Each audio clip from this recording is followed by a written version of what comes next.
All right, hello, hello, hello. It is 1 p.m. Pacific on Friday. My name is Joe Beda, and this is TGI Kubernetes. And for those who don't join us all the time, this is a weekly-ish uh, broadcast that we do where we talk about all things Kubernetes, explore some new technologies, talk about the news of the day, what's happening in the Kubernetes and wider cloud native ecosystem. So yeah, I'm Joe Beda. I am a principal engineer here at VMware. Started TGIK when we were at Heptio, and so Heptio was purchased by VMware, and now we're working on integrating stuff. So yeah, and let's see. And so I trade off a lot of times with Chris Nova, who's on the line in the comments here, and sometimes Duffy Cooley, who's also hanging out today. All right, so first of all, hello, Suresh and Jesse. Good to see you. Martin from the Netherlands, Olav from Denmark, Sandeep from Poland, Lamati, good to see you. Roberto, Divs, Dims, I mean, how's it going, man? You're in Boston. Good to see you. Frederico from Gothenburg, which Federico taught me at KubeCon how to say it. I'm sure I'm messing it up here. Wellington from Brazil. Okay, so in the comments is a link to HackMD, and so this is a markdown document where if you want to, you can log in there. You can start partying on that. It's a good way for people to take notes, especially if you want to put time codes in there of like, hey, when do certain parts of the episode start. It'll really help folks who are watching later. So, if you want to join in terms of actually creating some content, we'll check this into the GitHub repo and all that. All right, so Troy, good to see you. Double DJD from Wisconsin. Alexi from LA. Nadir, thank you from the pointers, man. You're out in London. Cool.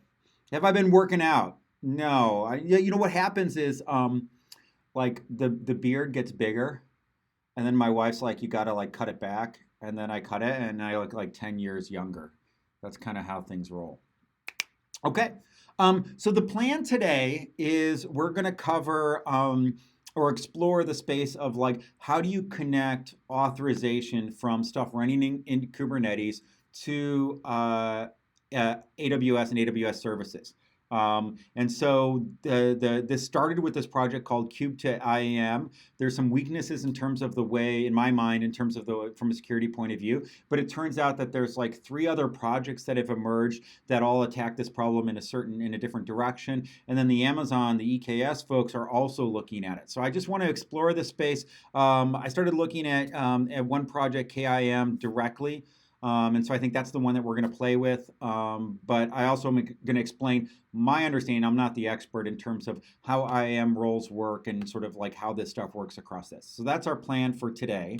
So Matt from Wisconsin, William from Boston, No Peace from DC, Bo Hunke from saying hi, Simone, good to see you. Oh, you're also in Gothenburg. Good to see you. All right.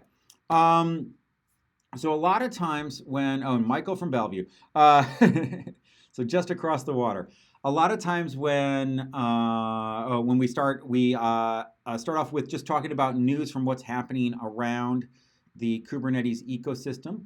And so here's that HackMD, and so this is where we have some of the news that we're going to be going through. So the first thing is that 1.14 Kubernetes, our 14th-ish release since declaring 1.0. I mean, like, this is probably something along the lines of like the 20th release, I want to say, because like probably even more than that.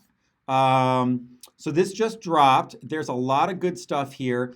And so, one thing I want to mention after TGIK, and George will put a link in the chat. But after TGIK, we're going to be doing sort of an after party type of thing where some other folks from VMware are going to be, and some other folks from around the community, we're going to be really looking in depth in terms of what's new with 1.14. We want that one to be a more sort of like, hanging around a table, sort of everybody chatting. So we're going to be doing that in Zoom. So it's more of like an office hours hangout type of thing. We're trying it out something new. So join us. That's going to be in a little bit. We're going to do that after TGIK.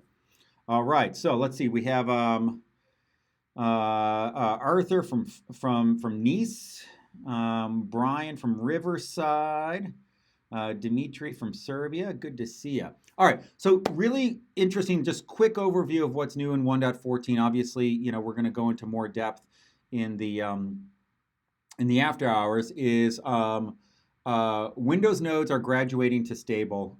This was a real sort of push for folks to get better Windows support, really document where do things work, where do things not work, where do some of the Kubernetes abstractions break down on Windows, or where are they interpreted differently. So that is definitely something to look forward to. And so a lot of work went into that. Other stuff, durable local storage. I really want to do an episode on this and learn about this. This is really interesting stuff. PID limiting, which is one of those things where you can exhaust PIDs in the kernel, so it's another type of isolation that's going on there. Pod priority and preemption, pod ready plus plus. Let me explain sort of what this is, because this one's actually really confusing. Right now, we have ready checks inside of a pod, right? Are you ready? And if you're ready, you should be hooked up to a load balancer and people should start sending you traffic. Well, one of the problems is that when you have really interesting support from clouds where they want to hook up a load balancer that goes directly to a pod because the networking supports that, so you're not going through a Kubernetes service, it takes time for those load balancers to be able to actually recognize and start rotating in new pods. And so sometimes for a pod to be ready, there's other factors than just the pod itself. And so this is essentially being able to represent that. So that's actually really cool. And then kube2iam, much easier now to be able to do multi-master, which is really exciting. And so this is ways to be able to what we call swizzling certificates between machines so that things can talk to each other securely.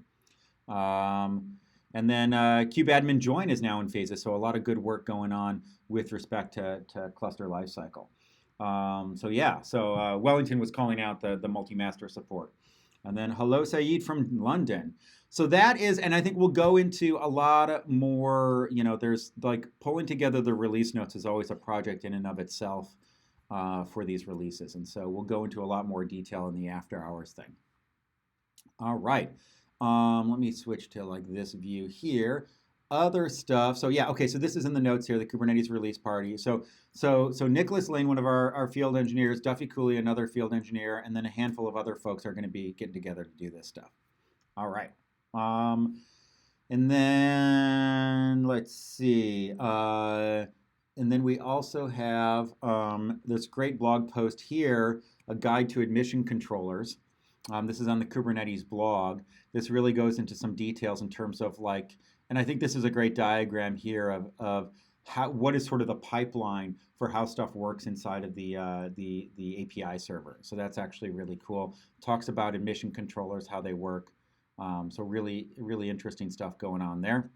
So that's a great blog post if you want to dig a little bit deeper. I don't think we've done an episode on admission controllers explicitly. I think that might be fun to actually try and write one from scratch, implement it in Bash maybe. I don't know. You could probably implement it in Bash. What do you think, little netcat?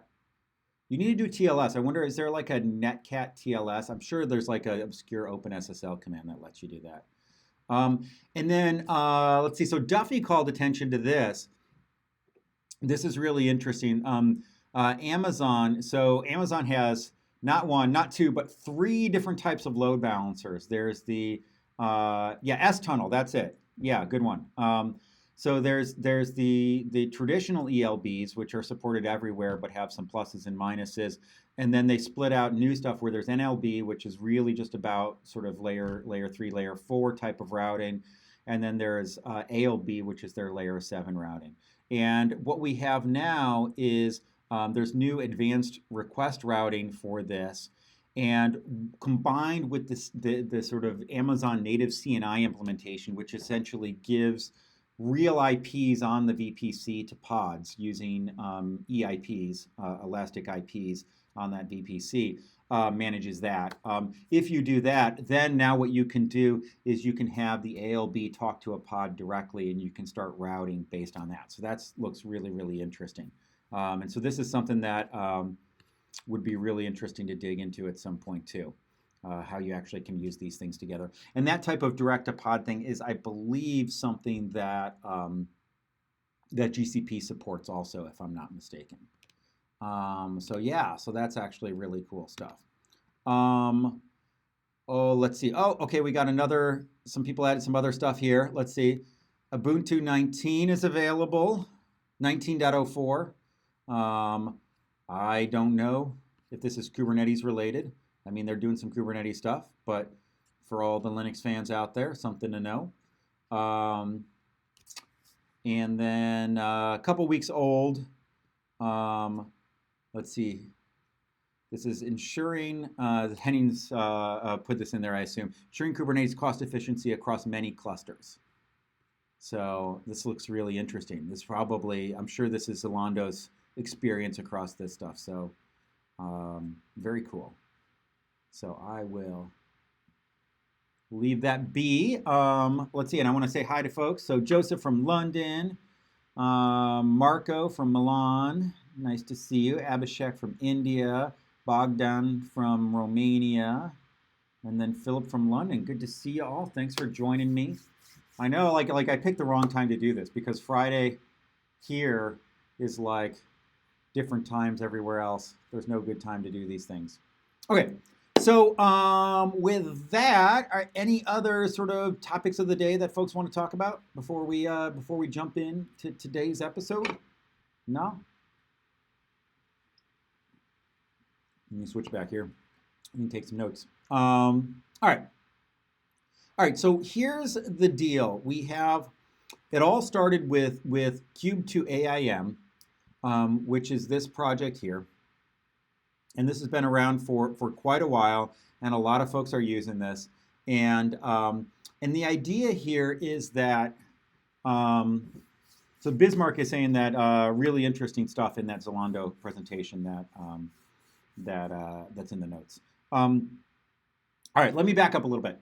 All right, so when EC2 was first created, authenticating from EC2 to other Amazon services was actually really, really hard. But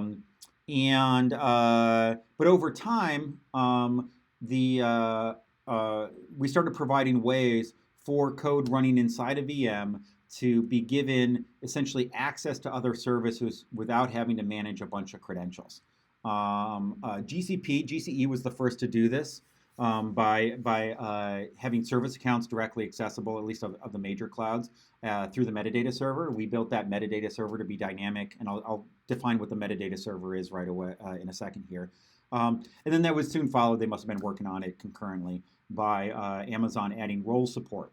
And so I think, it's also worth looking, and we'll talk a little bit about the difference between a role and a user in the Amazon IAM system, because I think, for me at least, that has been a little bit confusing. All right, but first, let's talk about the metadata server. So what I'm going to do is and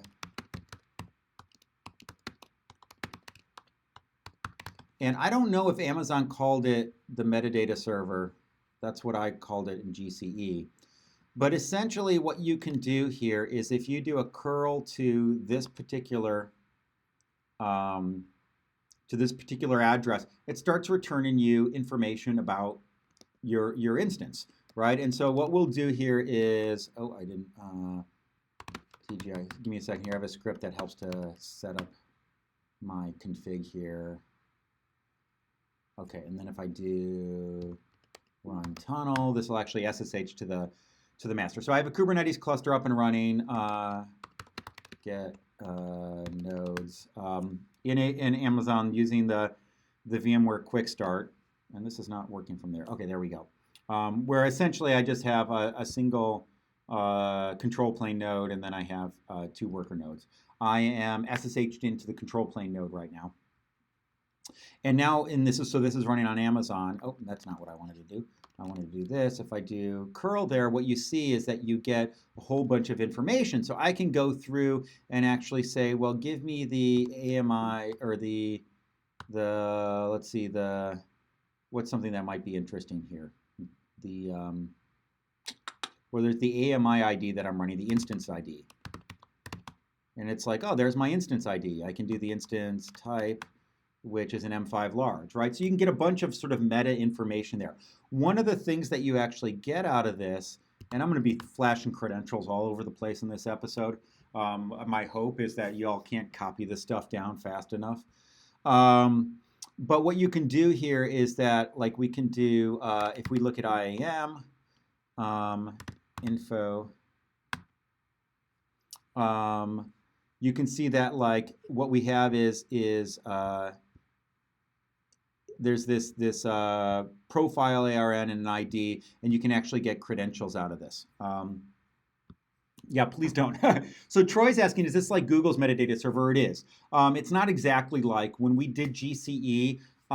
We considered trying to actually create the same structure, the same schema as the EC2 metadata server, but there's just enough differences in terms of how we did stuff in GCE versus EC2. It didn't really make sense to do that. One of the things that we built in GCE from the get-go was to make the metadata server dynamic and updatable. And so one of the things that you can do from Amazon and other clouds is that when you launch an instance, you can give information that then is made available. And so you can essentially take a generic image using information passed through the metadata server from the outside API in through the metadata server, so that instance, as it comes up, can sort of customize its behavior.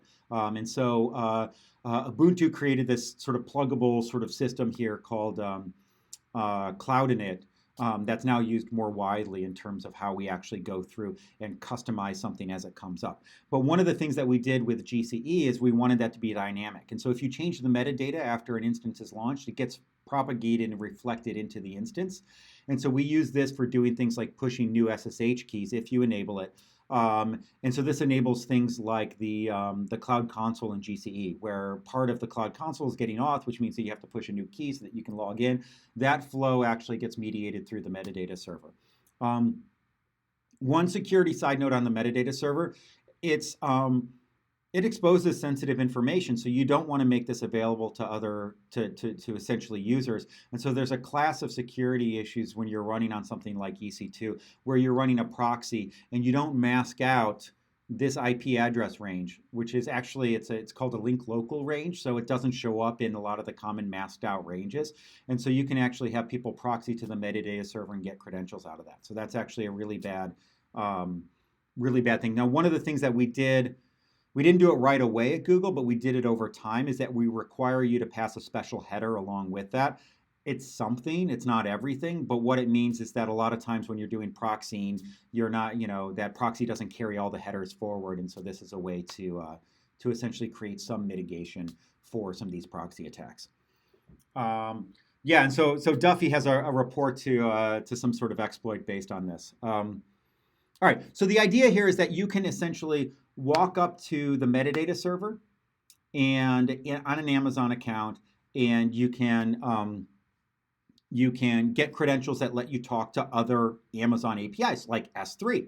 And so that means that when you're running in Amazon in an EC2 VM and you want to talk to S3, it just magically works when you set it up. And I say magically because setting it up can be painful, but it magically works in terms of you don't have to manage pushing credentials around. That's a great experience. The problem is that experience operates at the VM level. And so you give permissions to a VM because that's what Amazon knows about. Amazon, at least outside of EKS, Amazon doesn't know what the heck a container is, right? So you give permission to a VM, but as an application developer using Kubernetes or even something like Docker, you're thinking in terms of containers. And so the question is that how do we provide that same type of experience to the container where we can actually map those IAM roles into the container? And that's what this class of solutions really helps you with. Now, it's worth actually calling out that the ability to call into the metadata server and get auth information is built into all the Amazon SDKs and tool sets.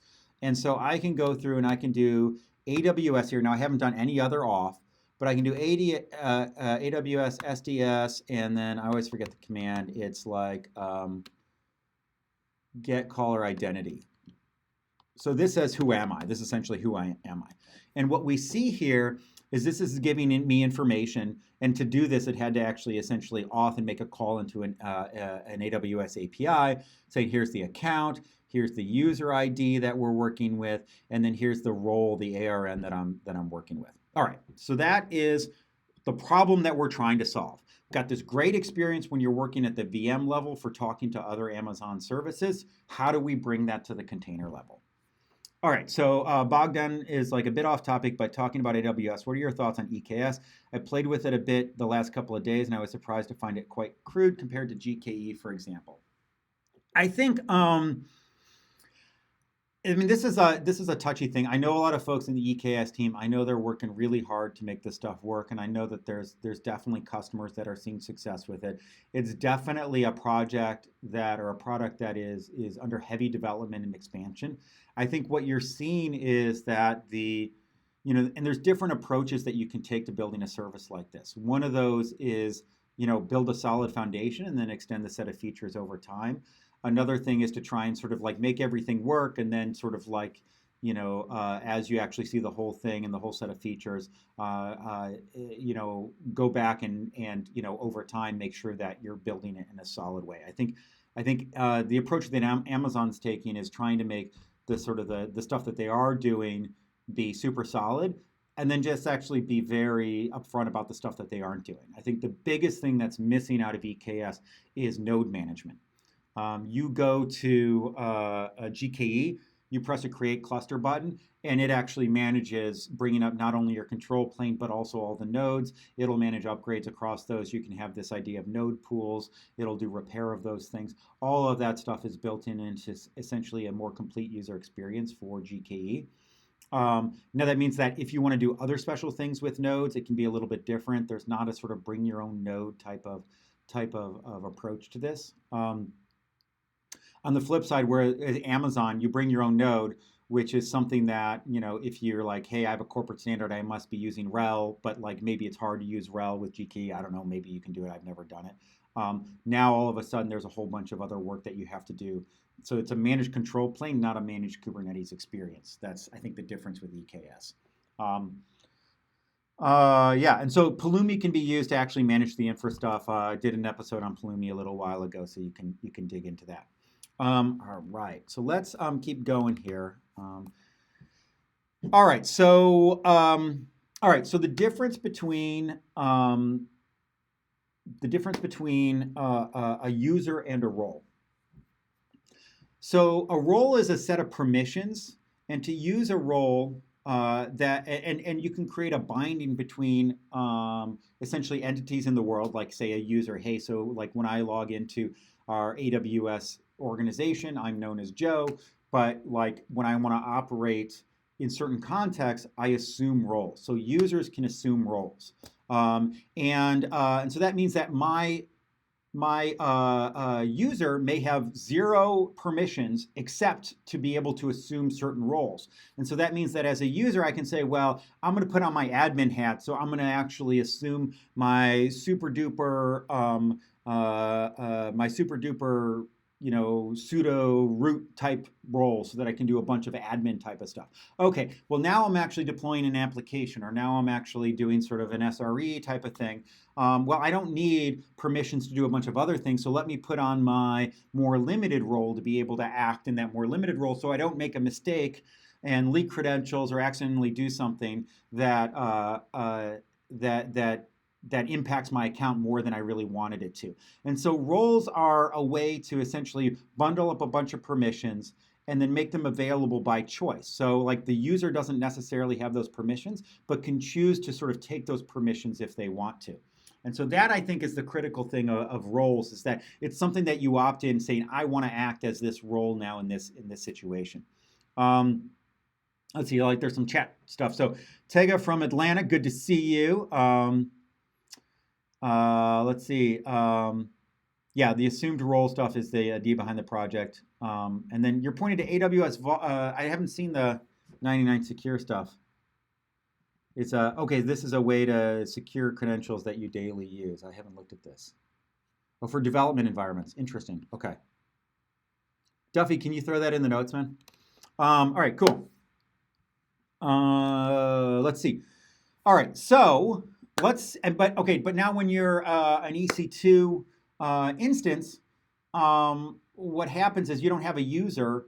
So instead of actually creating this sort of like, having to create a user, what happens is that when you get these credentials, you just say, hey, whenever this instance wants to do something within the AWS sort of IAM world, use this particular role for it. And so let's trace through how that actually works, and then we'll play around with that from the command line, and then we'll look at doing one of these systems. I'm going to start with kiam, I don't know, like as a way to actually sort of start to automate some of the stuff that we're gonna look at doing by hand. All right.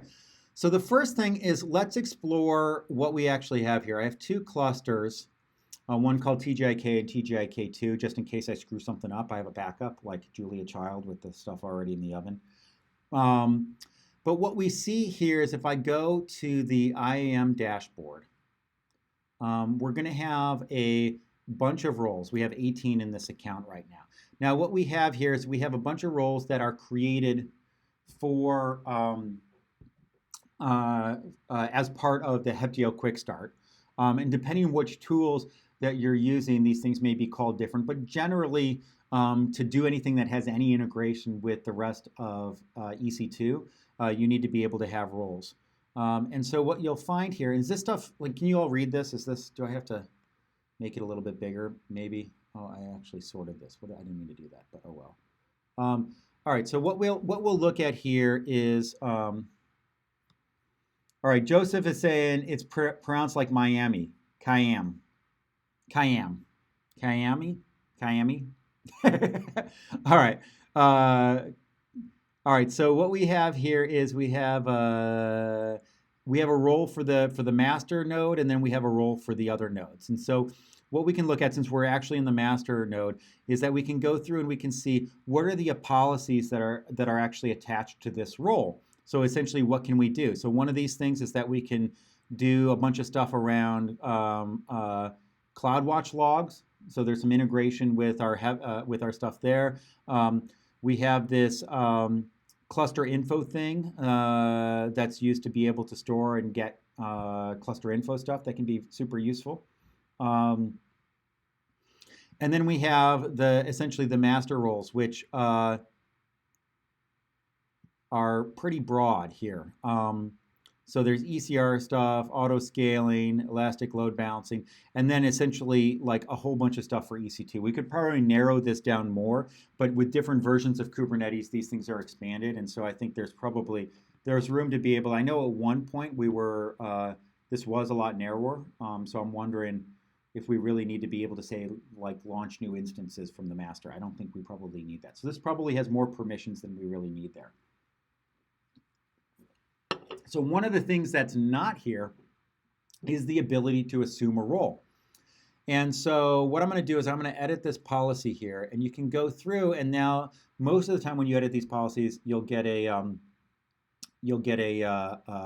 like a GUI type of thing here, but you can also go through, and this ends up being a JSON document. And so this is useful if you want to maybe use the GUI to actually figure out what you want, test it out, and then you can copy this stuff into something like Terraform or CloudFormation or whatever. So we want to add other permissions for STS, and we want to be able to assume roles. So this is essentially the thing that we need to do. And it's like, which roles do we want to assume? Well, it turns out that you want to have some restrictions on who can assume what roles. We're going to do that on the role, not actually on the role that we're, not on the guy that wants to assume it.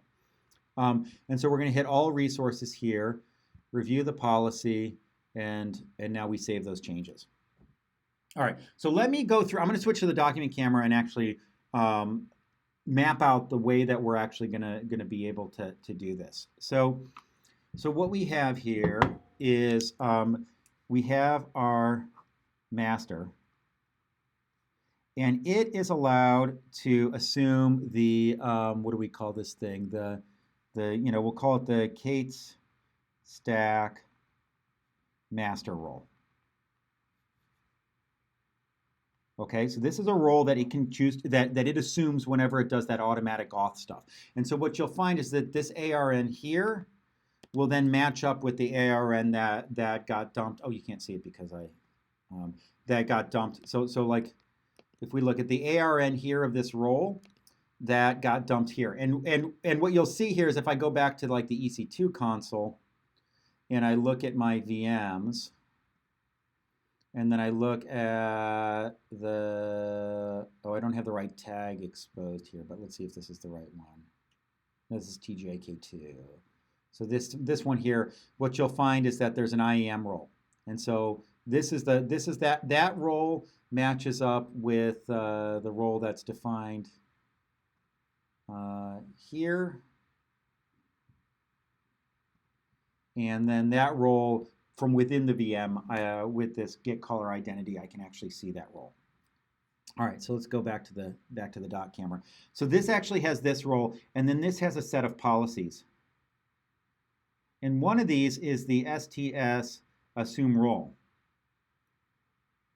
So what we're going to say is not only can we actually assume this role, but then we can further sort of chain and actually decide that we want to assume other roles.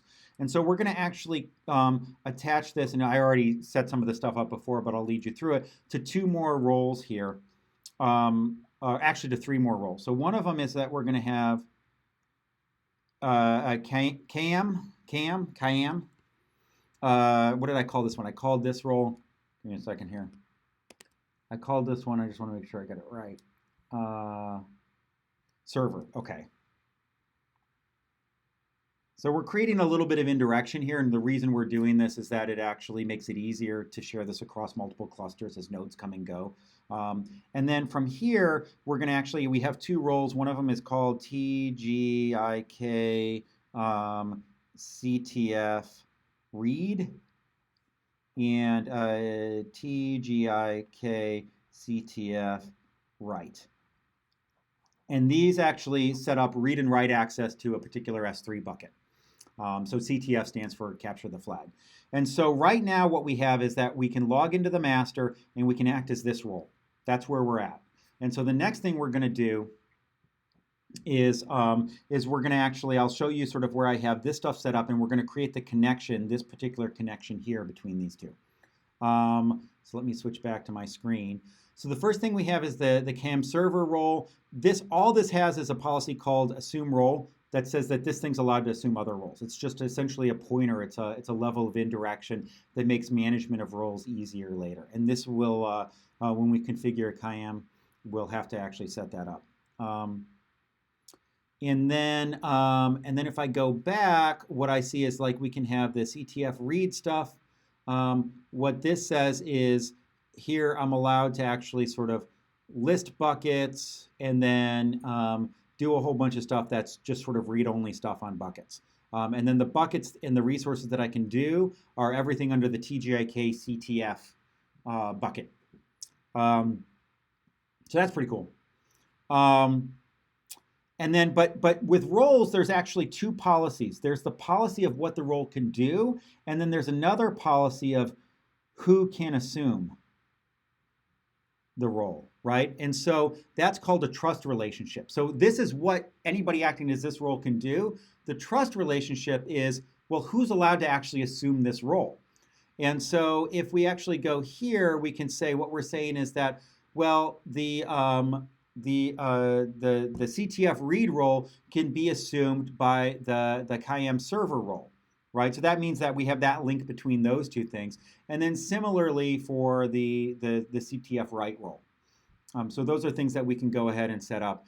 Now, what we will see here, though, is that if I go to the kiam server and we look at the trust relationship, what you'll see is that, I don't even know what that is.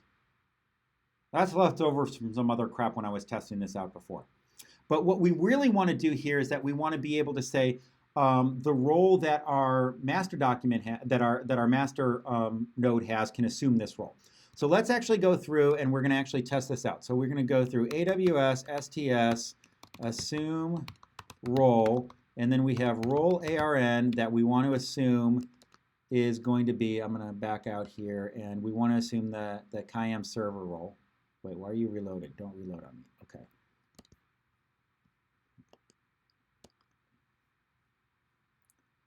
Nadir says that that's an AWS IAM unique ID. Is that because I deleted the role it was referring to so that it actually went through and diverted to something?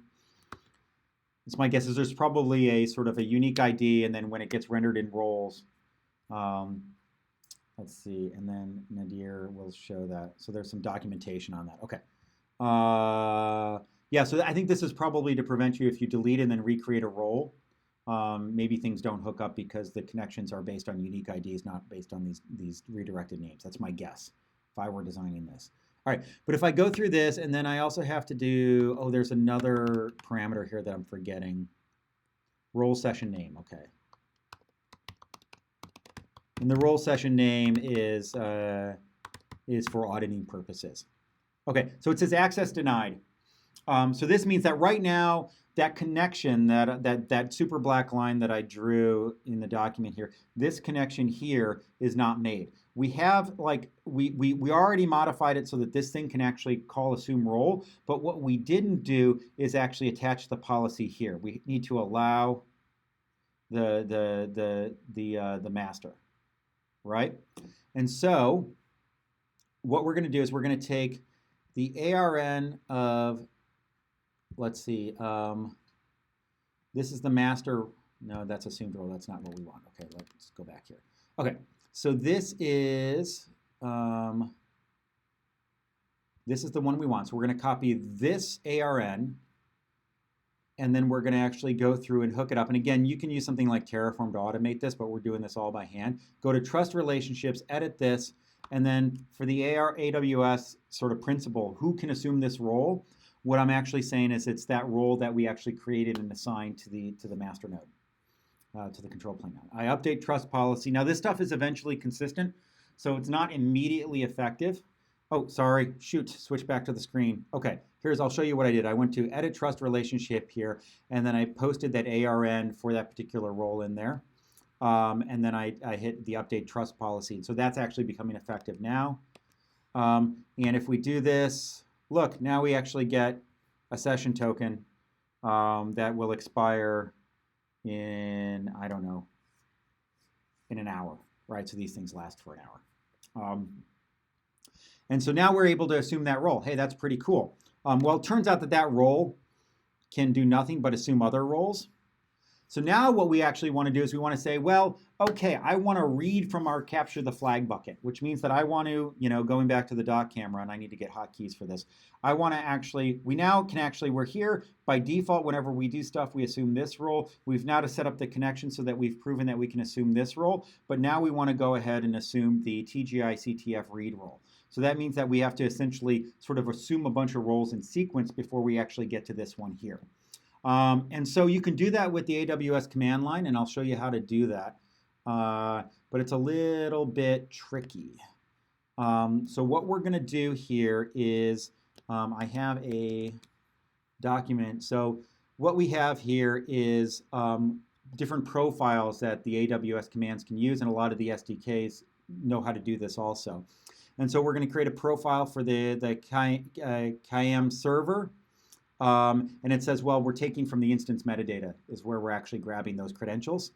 And then we're going to create, okay, once you do that, now I want to switch to the CTF read role or be able to switch to the CTF write role. And each of these things are essentially forked off of the kiam profile.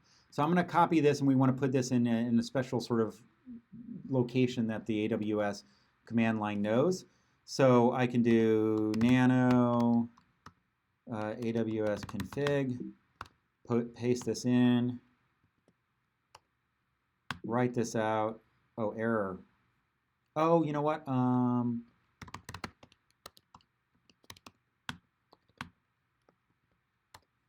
Had to create the directory. Okay, now if I go through and I can do AWS profile kiam STS, what was that command again? I always forget these.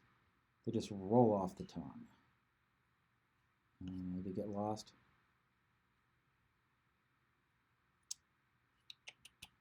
Yeah, it got lost. Shoot. Oh, get caller identity. Okay. If I do this, now what we see is that, okay, the ARN that we're acting as is the kiam server assumed role. But now if I go through and if I do profile to TGIK CTF read, you can see that now I'm able to assume that role. But, okay, so now let's switch back to our browser. And if I look at the capture the flag read role, and I look at permissions, let's see, and we'll look at this policy here. What you can see here is, like I said earlier, that we have access to this S3 capture the flag. And so let's go through and actually try and do that. Actually use this stuff. I can do S3 copy S3 colon TGI CTF dash CTF. I can do an LS there. And then we see we have our flag file, flag, and you can output this. I had to look this up. Stack Overflow to the rescue. And it says, hello, TGIK. All right, so this is the basis, sort of the IAM structure that we're going to be taking in as we try and apply this with Kubernetes. The idea now is that we want to be able to set things up such that we can say, hey, pod, I want you to be able to assume the TGI CTF read role or the write role. And so this way you can start actually delegating this stuff to pods, and you do this by creating this role structure here and then having a system like kiam actually vend that for you. And like I said, there's a class of systems out there, and there's a really, and one of the folks at Atlassian, and there's a link here to it, put together this really interesting Google Doc that talks about some of the pros and cons across all of these things, which is really interesting. So this will help you evaluate some of this stuff. All right, so so I want to start installing kiam, but the first thing I want to do is I want to talk about the critical difference between kube2iam and newer systems like kiam. So the first thing is kube2iam. What it does is that it goes through and it says assign every role that you might want to use from any pod to every node. And then what kube2iam does is it actually uses some IP tables rules to hijack any calls to the instance metadata server. And then as it goes ahead and does that, what it does is it then replaces that. It actually sort of traces back based on IP addresses to which pod is calling. It then goes through and does the assume role for you and passes back credentials as you need it to. The main problem with that is that I give every role that I might want to use to every node. And so that means that if any single node gets compromised, it becomes essentially a compromise of my entire infrastructure, or at least any roles that I've delegated to any pod. The way that newer systems work is that they have a central server that's going to be doing the credential stuff. And then they have a trust relationship to an agent that's running on the node. And that agent on the node actually says, hey, I got a hot one here that it's this pod. They say they want to assume this role. Hey, is that cool? And then it's the server that actually has access to all of that. And so that gives you a way to segment essentially those root keys onto a single node, probably on the master itself. And so that's something that we're going to look at being able to set up. Now, one of the things that as we do this is that we do need to be able to set up a trust relationship between the stuff that's running on every node and this sort of server that can vend stuff. And so we're going to have to create some TLS certs to be able to do that. And those things can get a little finicky to set up. This is the type of thing that if we had something like Spiffy, which is another project that I started, it would make this type of stuff a heck of a lot easier to be able to do cross-authentication in these situations. All right, so I'm going to exit out of this, and we're going to start following some instructions on the kiam page. Let's see here. And there's instructions in terms of how this stuff works, which is really interesting. How to build it locally and how to install it. So, and I haven't done this yet, so I'm going to hit some snags, I'm sure. So there's the agent and the server. And so we have CFSSL. And let's see if I actually have that. Oh, look at that. Brew, update, CF, because I probably have an ancient version. Oh, upgrade, please. So we'll go ahead and upgrade that. So essentially what we're going to do is we're going to generate a certificate authority. We're going to generate a server certificate. We're going to generate an agent certificate. The interesting thing here is that it looks like we're using the same agent certificate for every agent. That's probably just for ease of management. If we had something like I said like, like a spiffy type of thing, then you'd end up having an agent per node.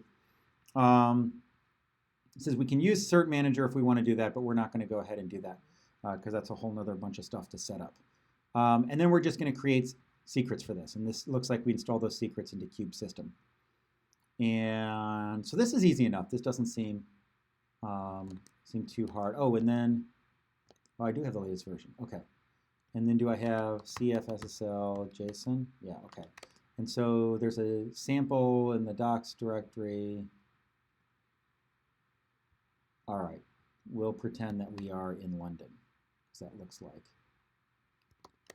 what we're doing. Okay, so, I'm going to do this in this directory here so I can check some of the stuff in. Oh, yeah, and the sample config that I put into this thing here, we're going to check that in and make that available later, so don't worry about trying to copy that stuff. And then when you do that, this number here, this is my particular AWS account, so you're going to have to edit this with your account. Let's see. Okay, so we're going to do this, and this is called cat server.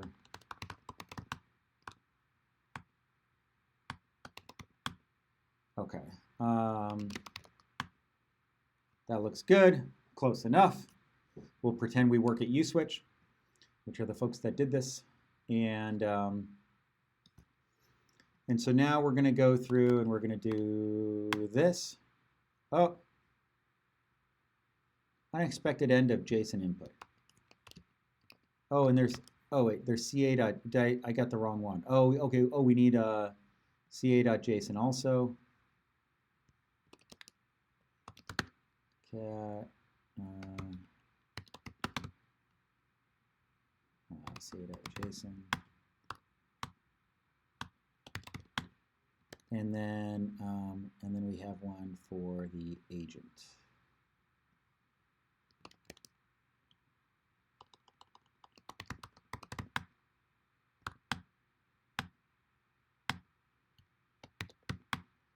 All right, so yeah, the CFSSL toolset is a much more humane than OpenSSL. You can probably do all this stuff with OpenSSL, but it's pretty painful. Okay, now let's go back here. And we'll do this thing here. And so now we actually have ca-key.pem, this is the, yeah, so this is the public certificate, this is the private certificate, and then this is the certificate signing request that we self-signed. One SSL, Bogdan says. I didn't know about one SSL. All I know is that OpenSSL is just painful. Like it's the weirdest thing ever. So we're going to do the same thing with the server key and the server PEM, and then same thing with the agent.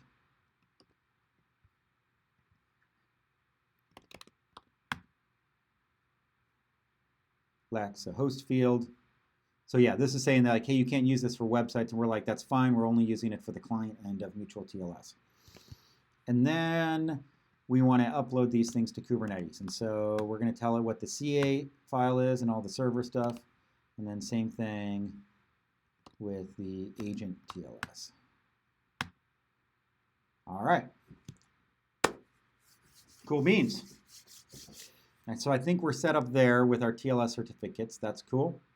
I went through, this is all the IAM stuff that I essentially we just went through. And so now we have to actually deploy it. The deploy directly, for example, manifest. And so that means I probably have to clone this thing. Let's do that. Git clone.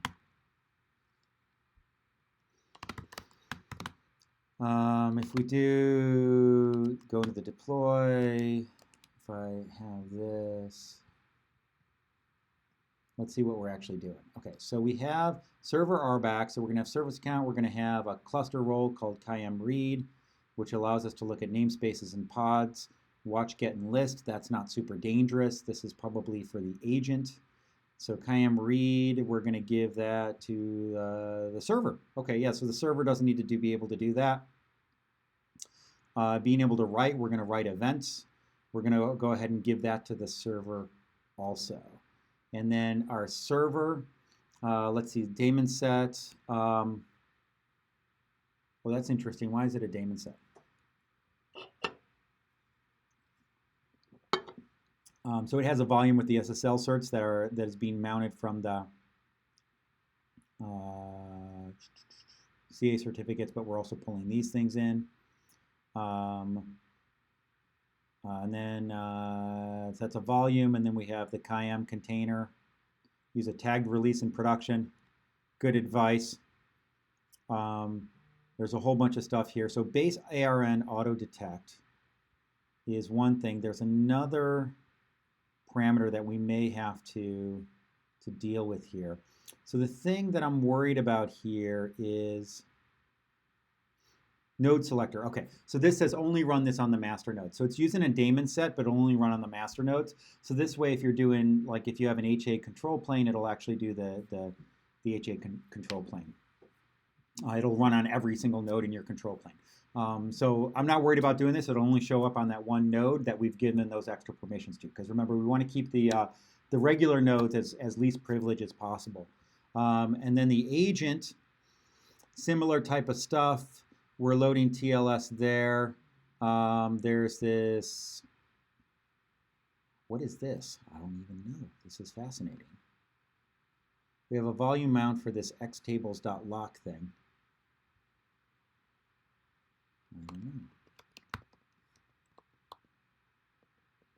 I'd be interested to understand what that is. It's a little sort of persistent thing that's that ends up being a host path.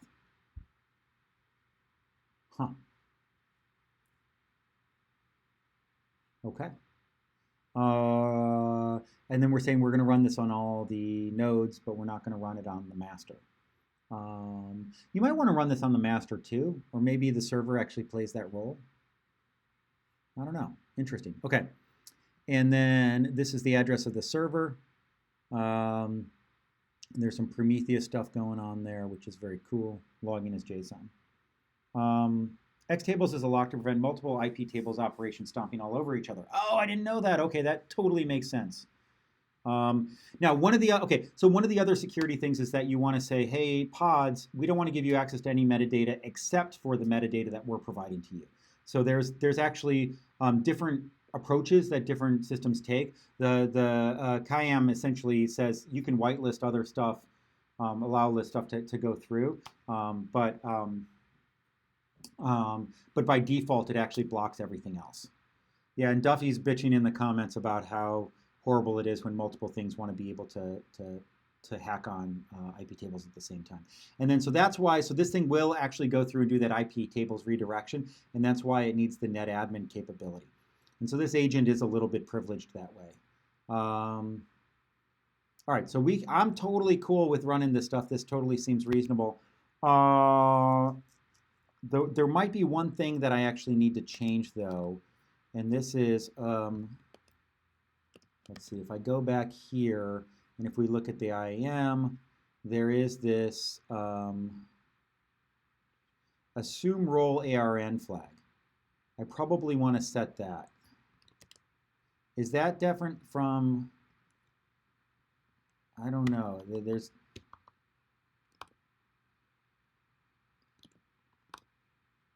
and then I want this to be, where'd my roles go? Oh, my console disappeared. Oh, no, there it is. And then so this, I want this to be our kiam server role. So I'm going to copy this. I'm going to put that there. Yeah, so I think that's the one thing we got to get. And so this is essentially saying, hey, before you try and assume the role on behalf of pods, make sure you assume this role first. So I think we're good there. So that's the one thing that we need to do. Now, one of the things that I just want to call out is that there was, in the episode notes here, there was a sort of a comparison of kube2iam versus kiam. And my understanding is that some of there's a session duration flag in kiam in terms of how long it caches things. And so there's different sort of cache policies across these different systems too that's worth looking at. Okay, so I think that's good. And so now I can go through and I can do kube control, apply, well, make sure, get nodes. Yes, that's, I actually apply, -f, start IAML, or we can just do dot. Boom, it works. Kube control -n, kube system, get pods. And what we see, oh, I don't see, not running. We see the daemon sets, but it's not actually showing up. Oh, you know what we did? Okay, so this is, so newer versions, we changed around how we do the node selector stuff. And so we're going to have to fix that up. And so what we wanted to do is we wanted to be able to have a node be multiple roles, right? And so we no longer have role equals master. We actually have, if this thing is set in any way, shape, or form, then that means it's actually a master. And so in this way, you can have, you know, a node both be a master and an edge and a node, right? So as we look at sort of having multiple rows. Okay, so we're going to have to go ahead and actually change the selector on that. This, and I think so this is, we want to set this to, I don't say, to 1. I don't think it matters what it's set to. Node selector, oh wait, what is the syntax for node selector? See, I gotta look this up. Node, I want to say if it exists at all. Yeah, I think I can do that. But there's a syntax with label selectors, quality-based requirements. So like, and I think we've changed this. This changed over time. Like I want to be able to say like, if it's just there, then that matters. But I think that in the, there's like 2 different syntaxes. This sucks. Yeah, but I don't think we can do that. Okay, so we want to do like that. Okay. So I do that, and then I need to do the same thing for the agent. Well, the agent, let's see, get nodes, roles, like what do we have going on here? Node, annotation, labels, node role master, that's the master. I don't know if we have, yeah, we don't have, on the regular nodes, we actually don't, wait, do we have a label? No, we don't actually do this. Kube2iam doesn't do that.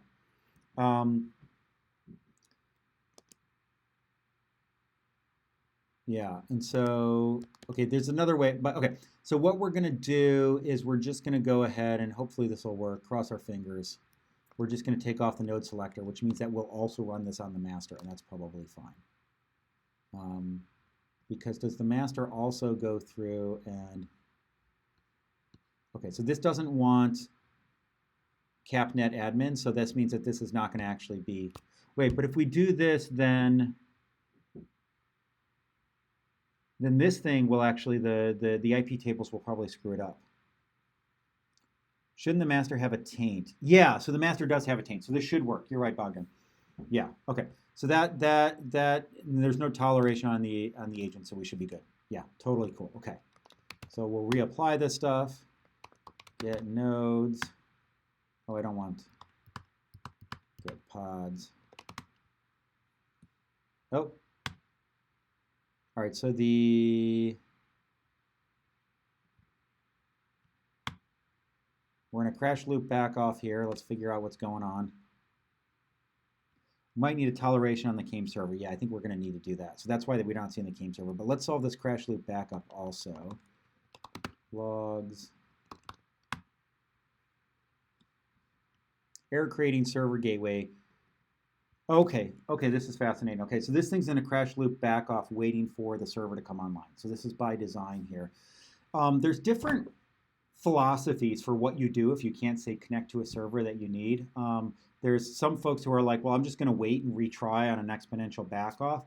There's another camp that says I'm just going to crash. When you're running in a system like Kubernetes, crashing is not bad because Kubernetes will go ahead and restart you, and that sends its own type of signal for this. So there's different ways of actually looking at this. Right now, I'm going to have to look up the toleration. Oh, what can I do? Okay, so what I'm going to do, we're going to get pods. I'm going to look at, say,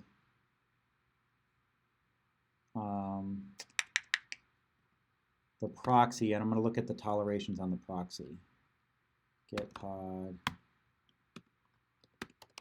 and I'm going to copy that because that's the easiest way for me to think about this.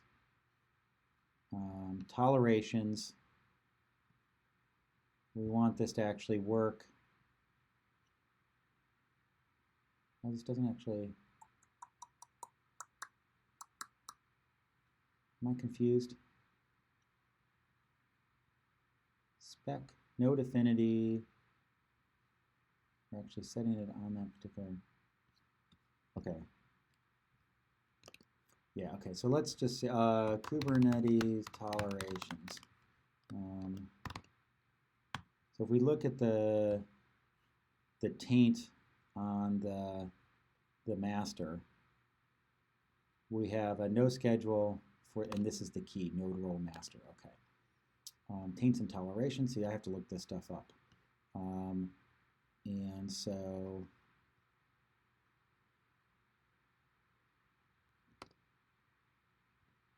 we'll just do key exists. And then we'll set that in our server.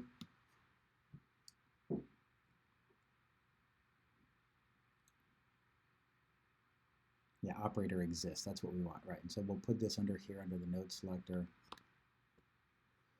And yeah, of course, the YAML doesn't paste.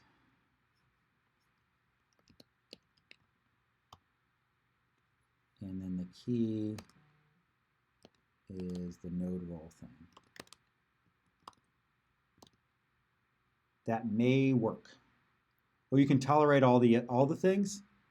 Wait, if I take key out, that just means like YOLO, run everywhere? All right, I'm going to do that. I didn't know this. Duffy's teaching me things here. All right, so we're going to YOLO this.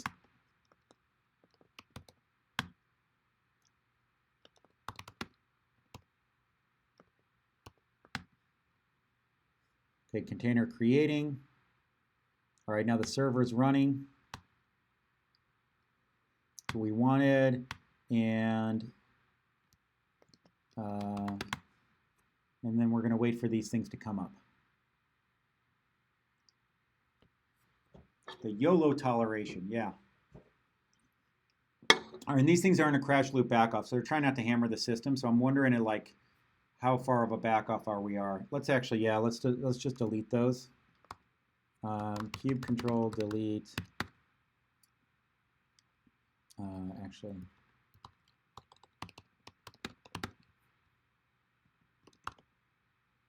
Oh, I didn't want watch on that.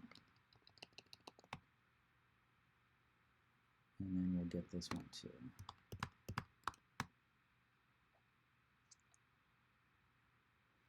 Okay, and then now if I look at the get pods, everything's running. Woohoo! We got the thing installed. Okay, so now the one thing I do want to look at here is I want to do get nodes. I want to SSH into one of the nodes here. And we're going to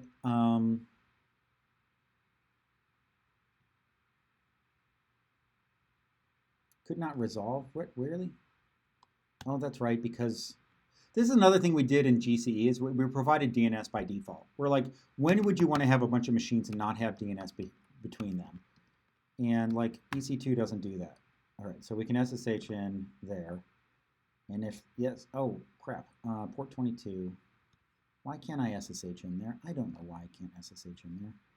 Okay, we're going to do this. We're going to do this. Hey, what happened? My terminal window disappeared. What? How did that happen? Did it, like, did I hit the wrong key? What? What? All right, we'll start over here. Sorry about that. Set up kubeconfig. And we're gonna hack our run tunnel. Why isn't that? I don't know. No. Oh, that's okay. That's not here. I'll do code. There we go. This essentially has a bunch of stuff that I have here, but I'm just going to go through. If I do this, that'll go to the bastion and then through to that one. All right, so now we're on one of these things, and we're going to look at the IP table rules. So, and I am not an IP tables expert.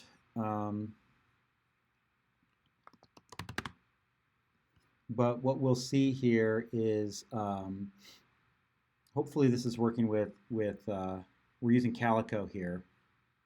The one thing that I'm wondering is that we may have, as part of the quick start, the AWS quick start, we may have a rule that blocks all access to the metadata server by default. And I'm just wondering if, like, maybe we can just cross that bridge when we come to it. Because there's a whole bunch of chains here, and I'm wondering where that actually would get put in. Firewall, anywhere, forward, bunch of Docker stuff. Yeah, this is the type of thing where I haven't looked at this stuff in long enough that I'm going to get totally confused.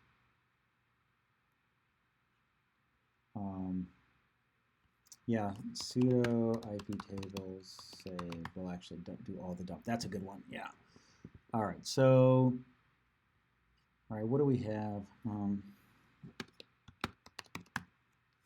So what we have is rerouting. There's a whole bunch of Calico stuff.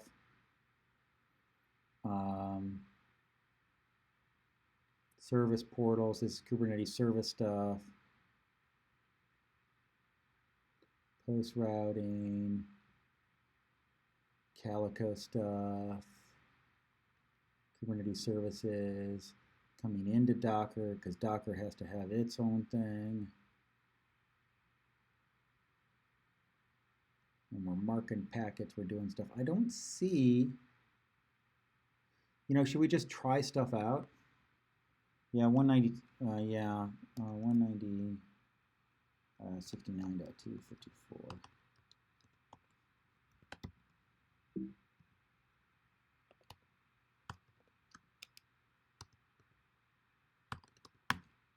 Okay, there we go. So yeah, so this is actually sending it to the local thing on anything coming from the Calico interface. Okay, so that's interesting. And I don't see any other drop going on there. Okay. Because this is one of the things that if you're installing this, should probably be aware of, is that a lot of setups on AWS by default will drop all traffic going to the metadata server coming from the pods just to be safe, right?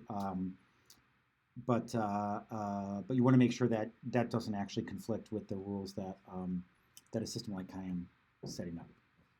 All right, so now we want to run some stuff. Let's figure some stuff out. Okay, so what we're going to do is so a couple of things we need to do here to actually now start using this is that we are going to, on our namespace, we have to add this annotation here, okay? So we're going to do kube edit namespace default. That brings this up, and we have metadata, and we'll just do annotation there. We'll save this, we'll exit here. Now kube get namespaces. Is that actually no? Default. Yeah. So that's stuck. Wait, no, did it? Yes. There we go. So we got that. That's cool. And then we need to launch a pod, and we need to add this annotation to the pod. So let's go through and what's a good AWS Docker image? I'm going to do the thing that you should never do. Command line is AWS CLI, I guess from Mesosphere. Sure. Why not? What could go wrong? It was only updated 4 months ago. I'm sure it's totally secure.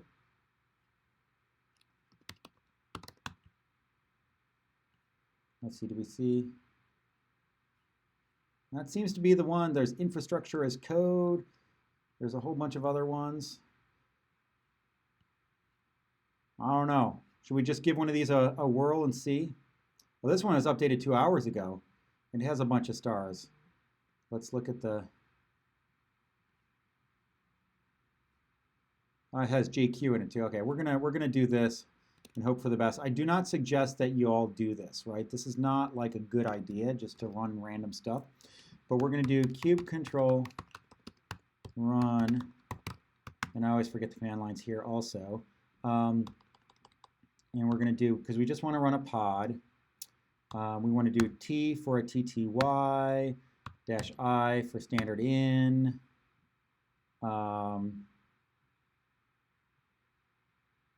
And then we also need to do, I'm just AWS, and then let's go through and there was an example here with the BusyBox stuff. Image and then restart never. Okay, image.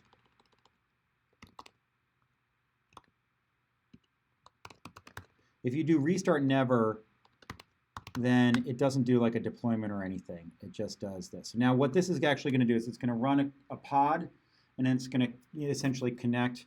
And sometimes there's a little bit of a race condition when things start. But now I can do AWS, STS, what was the command again? I always forget. Get caller identity. Yeah, get caller identity. Unable to locate credentials. It's saying you can't go ahead and do that. All right, so now let's open another profile here, another window. And let me initialize this.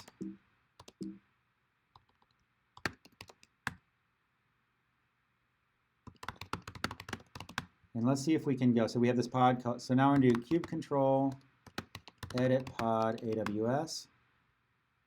And what we want to do now is we want to add that annotation. Where's the right annotation? That essentially says, here's the stuff that I want you to give this thing. Here's the role that I want you to be make available to this. So now we can do TGI CTF read. Okay, and so after I close this, now I'm not sure if there's caches in kiam. We'll actually see. If I go back here, no, we're not there yet. Are there caches? Is this going to work? You know, Paul, does this work or did I screw something up? I wonder what's going on here. Like, let me make sure that I'm using the right role.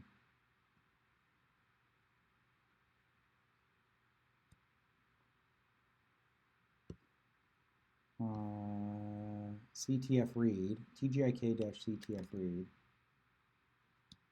So we'll cache if it gets them, but this is actually failing. So now the question here is, what's going wrong?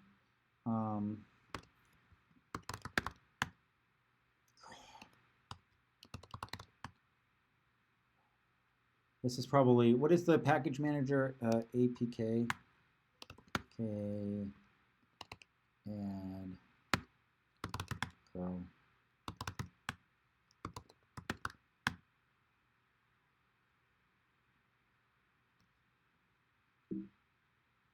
Okay, so all right, so this says it's getting blocked. So we are actually getting to the agent. The agent is blocking it, but we're still being told that we can't find the credentials.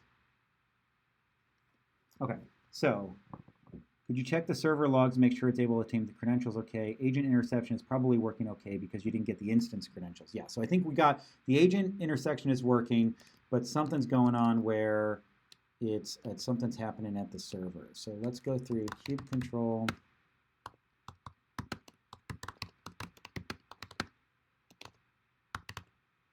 get pods. This one's called that, kube control logs.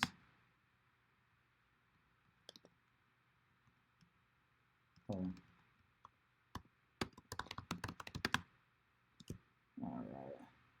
All right.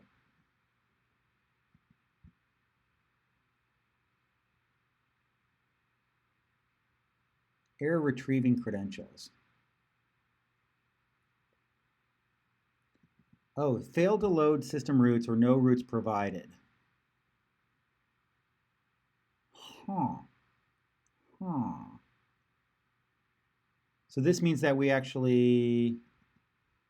trying to call out to https://sts.amazonaws.com, and that's probably failed because it wasn't able to actually load the system roots,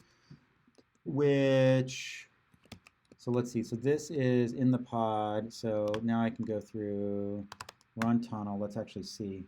Yes, the image have no SSL built in, and I saw you did the host mount for that stuff. So let's go through and actually make sure that we're actually host mounting the right stuff. Server.yaml. We need user share. We need these. Okay, so is this?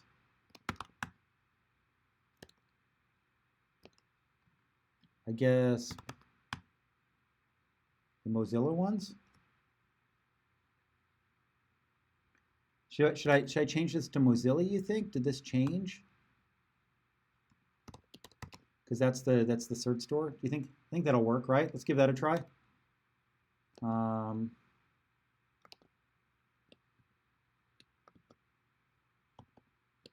Okay, so let me find where that directory was.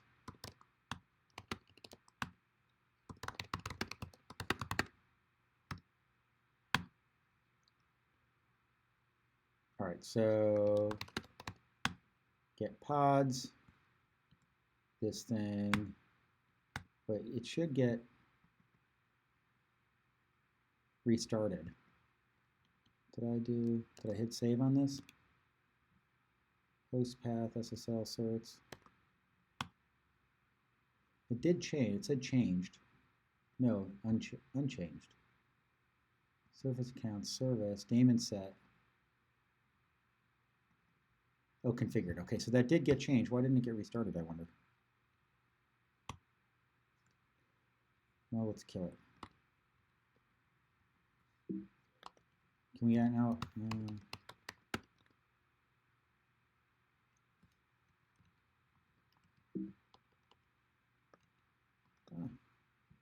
My control.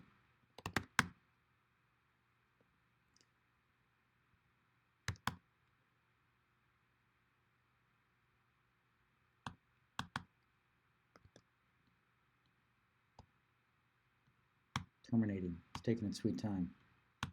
Now we're getting created. All right, now let's try this.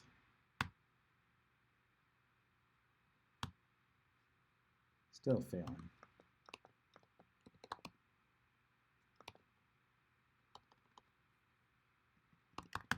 Let's look at the logs again. Now we don't have any logs, at least. Does this mean like we have to wait for some stuff to reconnect? By default, Go just uses a bundle and can't traverse all the things that provide a volume mount. Etsy SSL certs is where it would be. I don't know. Well, we're not even getting any logs this time, which makes me think that it's not getting to the server. That's really odd that we're not getting logs. Correct path for Ubuntu. Okay. So let's go ahead and we'll fix that for sure.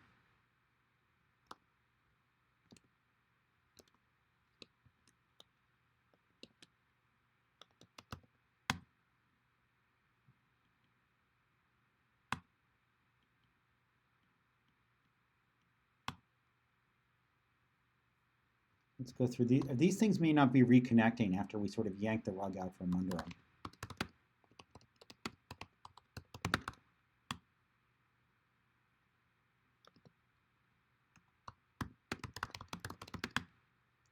So we'll go ahead and delete that one.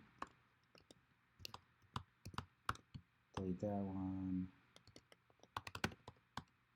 Those things are now creating. The agent should reconnect okay. If you get the logs on the server, you should see requesting. Yeah, the problem is I was getting logs and it wasn't working. So I just restarted everything. Oh, there we go. Woohoo! That's amazing. It works. So now I can go through and, so the idea is once you get this set up, you just say, hey, this pod gets this role and then magically everything else works. Right, so now I can go through and do AWS without any other magic, S3, LS, S3, TGIK, CTF, yes. I got the flag. There we go.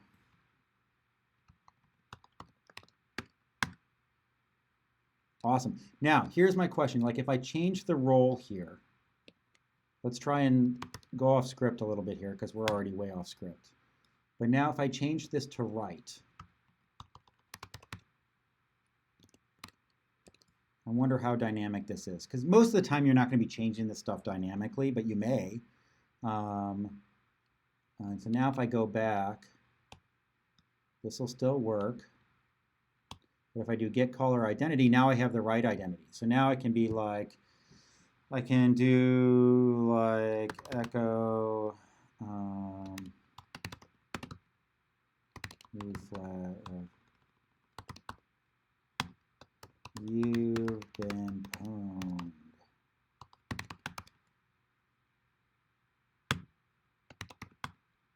Or can I do APK add cowsay? Oh. All right, well, we can, okay, we'll do that, okay. And now I can do AWS S3 CP flag S3 TGIK CTF flag. And now I can go through and if I do the CP and read it back. Oh, what did I do wrong? Do I not understand how, this is not actually bash, so flag doesn't actually have anything in it.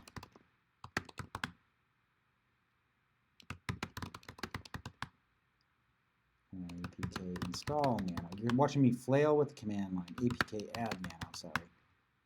Nano flag. I wonder why that didn't work, my like redirection here document thing. You've been pwned.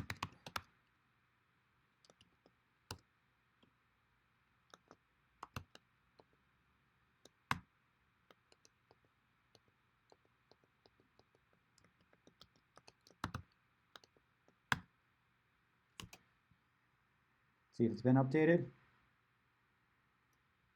What did I do? Okay, my gotcha. What did I screw up there? You said I screwed up. Did I need a space after the flag? I needed a space, didn't I? Or something like that. All right, so there we go. All right, that is really cool. And so, yeah, so that is, I think, the sort of the basic ins and outs. I think there's, there's obviously a lot more to be looked at here. I think, it's clear that this stuff is being used in production. Anytime when you see people sweating the details around like, monitoring, right? So like some of the features that we're talking about here, if I found it someplace, is that like there's Prometheus and StatsD metrics and stuff like. Anytime you see people doing that, you're like, okay, somebody's actually using this in production. Because if it's a toy, people don't set up monitoring and dashboards and stuff like that. So I think, oh, is it cat, maybe echo? Yeah, it was cat, that's right, logged in. So there's a whole doc on the metrics that it looks really interesting. Holy moly, and there's a dashboard that you can use. So that's really, really cool to see that stuff come out the gate here. And this is important because, you're hitting an Amazon API. You want to see like, hey, when this stuff breaks, is it Amazon that's broken or is it me? So having this monitoring in place is super important. I do want to actually go through, and if you look in the show notes, there's a point to an issue here, which is a very different approach that the Amazon folks are actually looking at right now. And so this was updated as of January. And the idea here is that, instead of actually using the metadata server, what they're going to do is they're going to use this new capability that's been added in recent versions of Kubernetes called, it is the, oh God, give me a second here. I'm trying to remember, this is wait, this is, what? Our plan, give me a second. OIDC. Okay.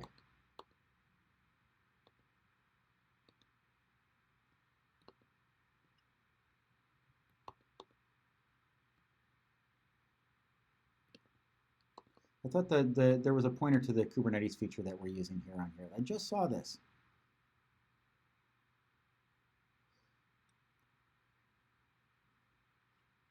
Give me a second here. All right, well, I'll explain how this works. So what you can do is, like, anytime you get a service account in Kubernetes, you get a job. Now, by default, this job actually doesn't have what's called an audience field on it, which means that anybody with that job can act as that service account as they talk to the API server. And so what that means is that you don't want to hand that job off to anybody except the API server. And so it's a very useful thing for using a service account to actually assert identity to the API server, but it's not useful to assert identity to anybody else. Specifically, it's not a good idea to hand this off to, say, Vault, right? Which is the Vault provider actually says, hey, hand me that JOT. It doesn't, like, and you handed a JOT with the audience, and now Vault can act as you. Now, you probably trust Vault because that's kind of why you're running it, so it's not that big a deal. But there's been new support added in the last couple of versions of Kubernetes, I don't know the exact version, where you can essentially say, give me a JOT that has for the specific audience, right? It says, I want to give a JOT that I'm actually is going to be restricted, so it'll only be usable with this audience, but it won't be usable with the API server. And so it's a way to essentially use the identity system within a Kubernetes cluster to cross-authenticate between JOT is, yeah, JSON Web Token, to actually authenticate stuff between two different providers. Now, in addition, Amazon has this thing that you can do where you can essentially create a federation where you says, hey, Amazon, if you see JOTs coming from this particular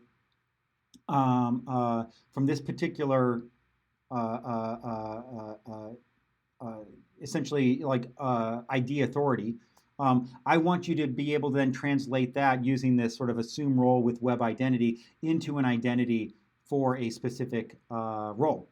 And so that's really, really, really interesting stuff. But what it means is that for every cluster that you bring up, you have to create essentially a federation map between that cluster and your Amazon account. And so it's a much more sort of heavyweight configuration between you and the Amazon account. So that's something that I think it's great to see that happening.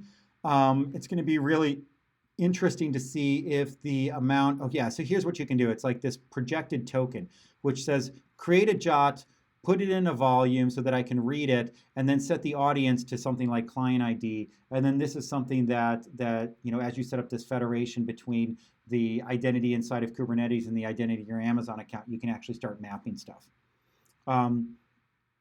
So that's actually pretty cool, but it's going to require some pretty invasive configuration of your Amazon account.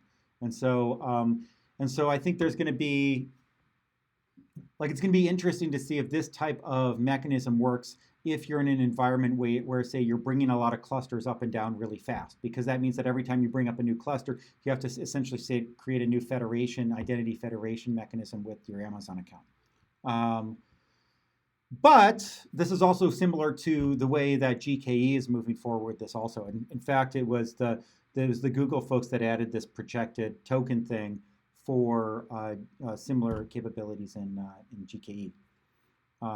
Yeah, so then there's a lot of traction here in the chat talking about how Amazon apparently just dropped support for 1.12 for EKS. I think that happened today. So with that, it is 2:30, and I'm going to sign off. And thank you, everybody, for joining me. Hopefully, we all learned something. I don't think we got too far off the tracks. And thank you so much to Paul and the folks from USwitch for joining us and for the project. It's really cool stuff. This is the type of thing that fills in a lot of the gaps when you're doing this stuff for real. That that it's like it's really easy to demo stuff, and then you're like, but I need auth, right? And so that's where systems like this really become critical. So very, very cool, and thank you everybody for joining in. What is the plan? Duffy, do you know, are we going to go straight to doing the after party thing in Zoom? Do you know? And then we're going to record. I think we're going to record the Zoom thing, and then we'll post that later. But folks are happy to come. We're happy to have you come join us there, and we'll just hang out and chat and talk about stuff.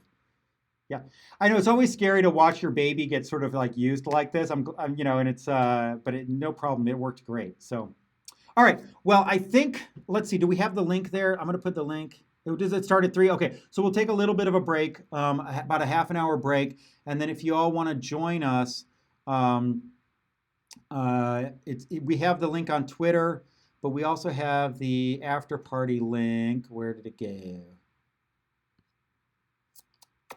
It was here. It was here. It was here. Oh, there we go.